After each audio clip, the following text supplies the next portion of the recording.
নমস্কাৰ বন্ধুসকল বৰ্তমান যি পৰিস্থিতি দেশৰ গমে পাইছে যে কাশ্মীৰৰ ফুলগামত যি এটেক হৈছে আৰু এই এটেকৰ বিষয়ে বৰ্তমান বিশ্বৰ সকলো দেশে গম পাইছে আৰু এই এটেক যে এইবাৰে হৈছে তেনেকুৱা নহয় কাশ্মীৰত এনেকুৱা বহুবাৰ এটেক হৈছিল পাকিস্তানৰ তৰফৰ পৰা আৰু এনে এটেকৰ প্ৰত্যুত্তৰ প্ৰত্যেকবাৰে ভাৰতে দিছে যদিও এনে অত্যাচাৰ আৰু কিমান দিনলৈ সহ্য কৰিব গতিকে ইয়াৰে প্ৰত্যুত্তৰ হিচাপে সদায় যে আমি এয়াৰ ষ্ট্ৰাইক কৰিম বা কিবা কৰিম তেনেকুৱা নহয় গতিকে যি কৰোঁ এটা সঠিক সিদ্ধান্ত ল'ব লাগে আৰু এই সিদ্ধান্ত বৰ্তমান ভাৰত চৰকাৰে লৈ আছে আৰু এতিয়া বৰ্তমান যুদ্ধ অভ্যাস কৰাৰ দৰে পৰিস্থিতি হৈ আছে বা কৰি আছে ভাৰত চৰকাৰে কিন্তু তাৰ আগত কিছুমান ডিপ্ল'মেটিক সিদ্ধান্ত লোৱা গৈছে আৰু এই সিদ্ধান্তসমূহ কেনেধৰণৰ বা বহুকেইটা সিদ্ধান্ত লৈছে তাৰে মাজৰ মানে দুটা বেছি ইম্পৰ্টেণ্ট সিদ্ধান্ত লৈছে সেই বিষয়ে আজিৰ ভিডিঅ'ত আলোচনা কৰিম আৰু প্ৰথমটো হ'ল পাকিস্তানে স্থগিত কৰিলে চিমলা চুক্তি আৰু এই চিমলা চুক্তিনো আচলতে কি এই বিষয়ে আজি ভিডিঅ'ত জানিম আৰু এটা টপিক আছে সেইটো মই অকণমান পিছত কৈ আছোঁ প্ৰথমে আমি চিমলা চুক্তিৰ বিষয়ে আমি জানি লওঁ 1972 চনৰ চিমলা চুক্তিখন আছিল ভাৰত আৰু পাকিস্তানৰ মাজত শান্তি আৰু সদ্ভাৱনামূলক সম্পৰ্ক স্থাপন কৰাৰ এক গুৰুত্বপূৰ্ণ পদক্ষেপ 1971 চনৰ যুদ্ধৰ পাছত 2 জুলাই 1972 তাৰিখে ভাৰতৰ তৎকালীন প্ৰধানমন্ত্ৰী ইন্দিৰা গান্ধী আৰু পাকিস্তানৰ ৰাষ্ট্ৰপতি জুলফিকাৰ আলী ভুট্টোৰ মাজত এই চুক্তিখন স্বাক্ষৰিত হৈছিল এই চুক্তিৰ জৰিয়তে পাকিস্তানৰ পৰা বাংলাদেশ স্বাধীন ৰাষ্ট্ৰ হিচাপে স্বীকৃতি লাভ কৰে লগতে ভাৰত আৰু পাকিস্তানে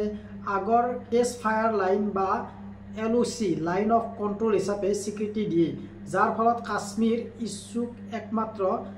দ্বিপাক্ষিক সমস্যা হিচাপে গণ্য কৰা হয় চুক্তিখনত উল্লেখ আছে ভাৰত আৰু পাকিস্তানে সংকল্প কৰে যে দুইখন দেশ আগলৈ সংঘাত আৰু হাই কাজিয়া শেষ কৰি সম্ভাৱনা আৰু শান্তিপূৰ্ণ সম্পৰ্কৰ পথত আগবঢ়াৰ কথা চিমলা চুক্তিৰ মুখ্য দিশসমূহ কি কি সকলো সমস্যা শান্তিপূৰ্ণভাৱে আৰু দুয়োপক্ষৰ আলোচনাৰ মাধ্যম সমাধান কৰাৰ সংকল্প LOC সৃষ্টি যি আগতে UN-ৰ 1949 চনৰ কেছ ফায়াৰ লাইন আছিল লাইন অফ কণ্ট্ৰোলৰ সৃষ্টি যি আগতে ভাৰতীয় সেনা যুদ্ধত অধিকৃত 13,000 বৰ্গ কিলোমিটাৰ ভূমি পাকিস্তানক ঘূৰাই দিয়ে যাৰ ভিতৰত কিছুমান কৌশলগত আৰু অঞ্চল ৰাখি দিয়া হৈছিল পাকিস্তানে আনুষ্ঠানিকভাৱে বাংলাদেশক এটা স্বাধীন ৰাষ্ট্ৰ হিচাপে স্বীকৃতি দিয়ে চিমলা চুক্তি স্থগিত হোৱাৰ অৰ্থ কি এই চুক্তি স্থগিত কৰা মানে হৈছে পাকিস্তান এতিয়া ভাৰতৰ সৈতে দ্বিপাক্ষিকভাৱে আলোচনা কৰাৰ পথ আঁতৰাই দিব পাৰে ই ভাৰত পাকিস্তানৰ সম্পৰ্ক পুনৰ উত্তেজনা বৃদ্ধি কৰিব পাৰে আৰু দক্ষিণ এছিয়াৰ শান্তি আৰু স্থিতিশীলতাৰ ক্ষেত্ৰত মানে এটা নতুন সংকটৰ সূচনা কৰিব পাৰে এতিয়া চিমলা চুক্তি কি সেই বিষয়ে আপোনালোকে অলপ জানিলে আৰু এই ডিপ্ল'মেটিক যি সিদ্ধান্ত লৈছিল তাৰে মাজৰ আৰু এটা হৈছে ইণ্ডাছ যি জল চুক্তি আছিল সেই ইণ্ডাছ নদী আমাৰ ভাৰতে বন্ধ কৰিব গতিকে এই বিষয়ে আমি অলপ জানো আহক ইণ্ডাছ জলচুক্তি স্থগিত ভাৰতৰ নতুন উদ্দেশ্য পাকিস্তানত জল সংকট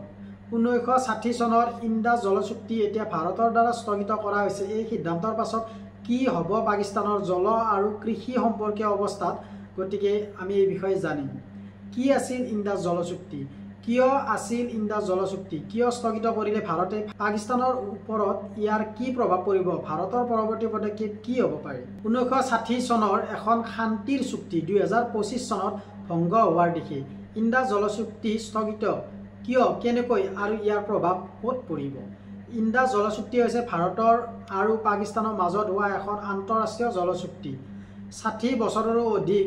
কাল ধৰি এই চুক্তিয়ে ভাৰত পাকিস্তানৰ মাজত পানী সম্পৰ্কীয় শান্তি ৰক্ষা কৰি আহিছিল 28 এপ্ৰিল 2025 তাৰিখে ভাৰত চৰকাৰে পাকিস্তানক জনালে চুক্তিখন এতিয়া স্থগিত কৰি ৰাখিব এই সিদ্ধান্তৰ পিছত বিশ্ব বেংকেও কৈছে তেওঁলোকক